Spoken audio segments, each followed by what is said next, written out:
प्रिय विद्यार्थियों, आइए पढ़ते हैं उत्तर प्रदेश माध्यमिक शिक्षा परिषद प्रयागराज के कक्षा 10 के संस्कृत विषय के अंतर्गत पद्य खंड में द्वितीय पाठः वृक्षाणाम चेतनत्वम। इसके कुछ अंश अधिक महत्वपूर्ण हैं, लेकिन उसी महत्व को देखते हुए इसे हम आरंभ कर रहे हैं, तो पढ़ते समय उसकी सूचना दी जाएगी। और अभी इसको शुरू करते हैं। पर्यावरण की दृष्टि से अति महत्वपूर्ण पाठ है ये। परिचय आप देख लीजिएगा। इसका संकलन महाभारत से हुआ है और इसके पहले वाले पाठ का भी संकलन महाभारत से ही हुआ था। अब महाभारत वेद व्यास की रचना है, इसे आप जानते हैं। यह पाठ संवाद शैली में लिखा गया है। संवाद शैली का मतलब है दो व्यक्ति आमने सामने एक दूसरे से बातें करते हुए बोल रहे हों, तो उस शैली को हम संवाद शैली कहते हैं। यानी कि यहाँ पर कुछ आपको प्रश्न और उत्तर देखने को मिलेंगे। तो इसमें एक भृगु ऋषि हैं और दूसरे हैं भरद्वाज। भरद्वाज प्रश्न करता है और उत्तर दिया है भृगु ऋषि ने। तो आइए देखते हैं आज के इस अवतरण को। छंद की बात करें तो जैसे इसके पहले वाले पाठ में अनुष्टुप यानी कि श्लोक छंद का प्रयोग था, यहाँ भी वही है। तो समझिएगा। अमितानाम महाशब्दो यान्ति भूतानि संभवम ततस्तेषां महाभूत शब्दो अयम उपपद्यते। चेष्टा वायु खमाकाशम ऊष्माग्नि सलिलं द्रवः पृथ्वी चात्र संघातः शरीरं पांच भौतिकम् इत्येतैः पंचभिर्भूतैर् युक्तं स्थावर जंगमं श्रोतं घ्राणं रसस्पर्शो दृष्टिश्चेन्द्रिय संजिता। तो आज हमारा लक्ष्य यहीं तक है। भृगु के संवाद को ही हम रखेंगे। आइए इतने का हम शब्दार्थ समझते हैं। खूब ध्यान से समझिएगा, क्योंकि इसमें कठिनता कुछ ज़रूर अनुभव होगी, इसलिए हर शब्द का अर्थ आपको मालूम होना चाहिए। इसको सूक्ष्म रूप में लिखने का प्रयास किया गया होगा, इसलिए यहाँ पर कहीं कहीं शब्दों की कमी भी है और अर्थ लगाते समय अर्थ अलग से भी जोड़े जाते हैं, इसलिए आप सावधान होकर के समझने का प्रयास करेंगे। अमिता नाम असीमित पदार्थों के लिए महाशब्द यान्ति प्रयोग किए जाते हैं।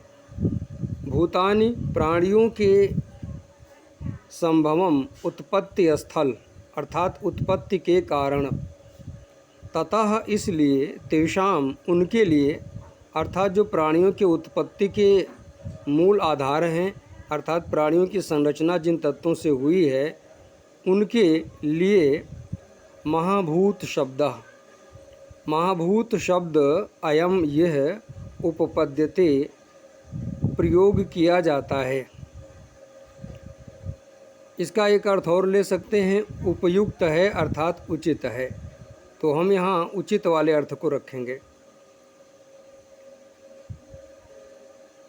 चेष्टा, प्राणियों की चेष्टा, वायु का रूप है। खम, खोखलापन, चाहे वो स्थावर प्राणी हो चाहे जंगम प्राणी हो, जो खोखलापन होता है, खाली भाग होता है, वो आकाशम आकाश तत्व है।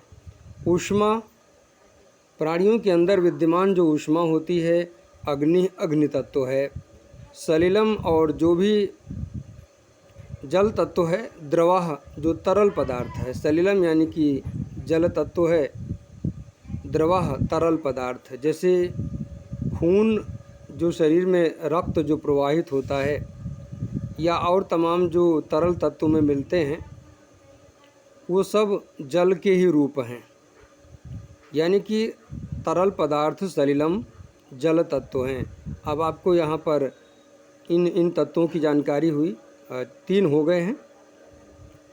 यानी कि वायु हुआ, आकाश हुआ, हाँ 4 तत्व हो चुके हैं। पृथ्वी और पृथ्वी तत्व है च और अत्र, इनमें संघातः ठोस रूप। जो प्राणियों के ठोस रूप होते हैं, जिनको हम पकड़ के चेक कर सकते हैं, पता कर सकते हैं कि ये दबता है कि नहीं दबता है, वो ठोस जो रूप है वो क्या है, पृथ्वी तत्व है। जितने भी चाहे पत्थर हो और चाहे मांस हड्डियाँ हों, सब ठोस के अंतर्गत ही आ जाएंगे। लकड़ी भी ठोस तत्व का एक प्रमाण है। शरीरम, शरीर यानी कि प्राणियों का शरीर पांच भौतिकम, 5 महाभूतों वाला होता है। इत्येतैः, इस प्रकार इन पंच भूतों से, भूतैः यहाँ भूत के पहले महा शब्द लगाएंगे, महाभूतों से युक्तम, युक्त होते हैं, स्थावर गतिहीन और जंगमम गतिशील प्राणी। श्रोतम, श्रोत यानी कि कान, घ्राणम नासिका नाक, रसः जिह्वा, स्पर्शः त्वचा, दृष्टि और आँख यानी कि अक्षि, च और इंद्रिय, इंद्रिय के नाम से संजिता कहे गए हैं, अर्थात इन्हें इंद्रियां कहते हैं। तो आज हमने तीनों का शब्दार्थ एक साथ प्रस्तुत किया है। यदि आपको ये शैली अच्छी नहीं लग रही होगी तो कमेंट कीजिएगा कि भाई एक एक श्लोकों को लेके चलें। तो अभी हम एक एक का अनुवाद रखेंगे आपके सामने, लेकिन कमेंट ज़रूर कीजिए। अब मन में आया तो इसको शुरू कर दिए हैं, तीनों को एक साथ शब्दार्थ दिया है। तो अब आइए हम इसका संदर्भ समझते हैं। संदर्भ क्योंकि आरंभ में है, इसलिए प्रस्तुत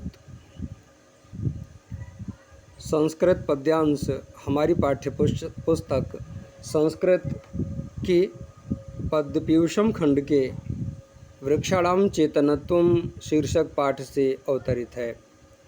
इसका संकलन पंचम वेद के नाम से विख्यात वेदव्यास द्वारा रचित महाभारतम महाकाव्य से किया गया है। प्रसंग, प्रस्तुत अवतरण में महाभूत शब्दों की परिभाषा करते हुए पंच महाभूतों का परिचय कराया गया है।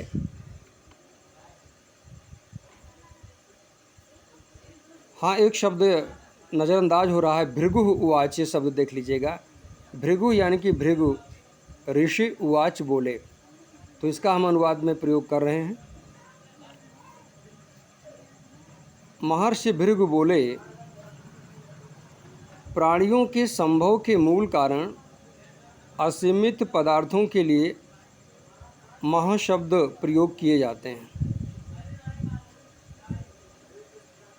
इसको ऐसे समझिएगा, असीमित पदार्थों के लिए महाभूत शब्द प्रयोग किए जाते हैं, इसलिए प्राणियों की उत्पत्ति के मूल कारण उन पंच महाभूतों के लिए भी महाभूत यह शब्द उपयुक्त है, उचित है।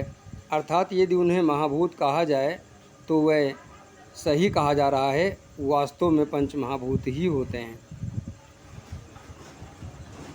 उनमें प्राणियों के अंदर विद्यमान चेष्टा वायु का रूप है, खोखलापन आकाश है, ऊष्मा अग्नि है, तरल पदार्थ जल तत्व है और ठोस आकार पृथ्वी तत्व है।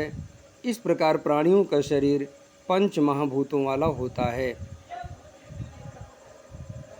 इस प्रकार समस्त गतिहीन और गतिशील प्राणी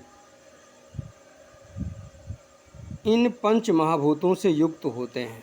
अर्थात कोई भी ऐसे प्राणी नहीं है जिनकी रचना इन पंच महाभूतों से ना हुई हो। इनमें श्रोत यानी कि कान, नासिका, जिह्वा और त्वचा तथा दृष्टि यानी कि आँख, ये इंद्रियां कहे गए हैं। यानी कि कान, नाक, जिह्वा, त्वचा और आँख, इन्हें इंद्रिय कहा जाता है। एक बार हम पूरे का अर्थ आपको बता रहे हैं। भृगु बोले, असीमित पदार्थों के लिए महाशब्द प्रयोग किए जाते हैं, इसलिए प्राणियों की उत्पत्ति के कारण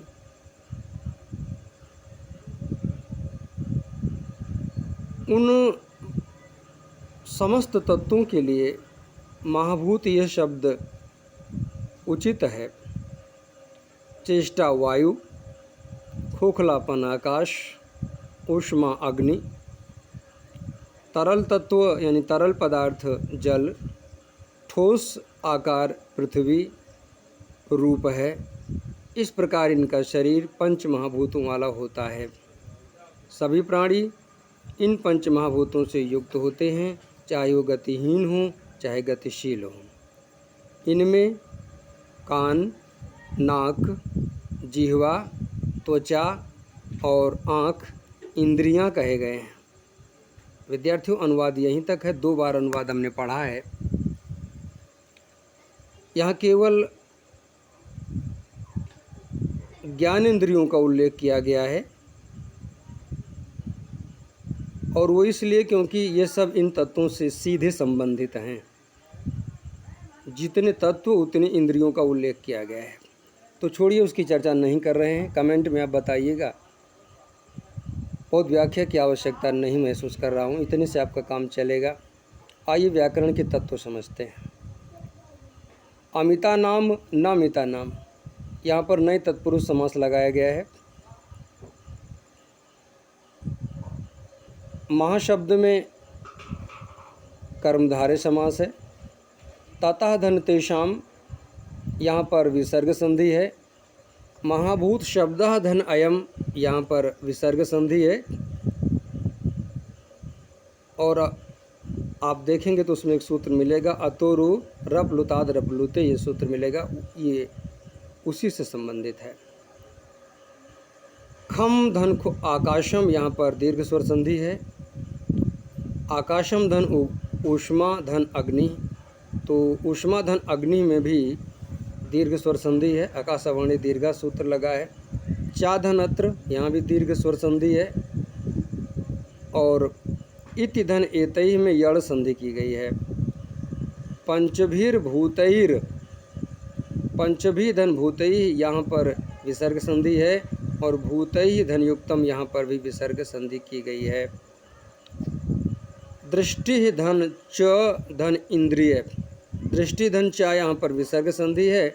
और चा धन इंद्रिय, इतने में गुण संधि है।